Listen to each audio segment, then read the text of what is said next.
শুনে নে বাবা, শুনে নে, দিলের কান্ডা লাগা শোনো।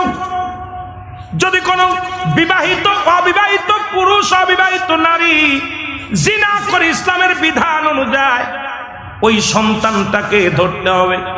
সমাজের মধ্যে অবিবাহিত পুরুষ অবিবাহিত নারী তাদের 100 ডুরা মারতে হবে, বেতের আঘাত করতে হবে, কয়েকটা মারা পর যেন মারা যায়, এমন পিটান পিটাইতে হবে কয়েকটা মারা পর যেন মারা যায়। মারা গেলে ওই যুবক যুবতীর গোসল করাতে হবে। ভালো করে শুনে নেন, মাসালা শুনে নেন বাবা, কোরআনের আইন শুনে নেন, কারণ কাজে লাগবে। ও যুব সমাজ শুনে নাও, তোমাদের বিচার শুনে নাও। আজকে তুমি অন্যায় করো, আগে জেনে নাও, জেনে নাও।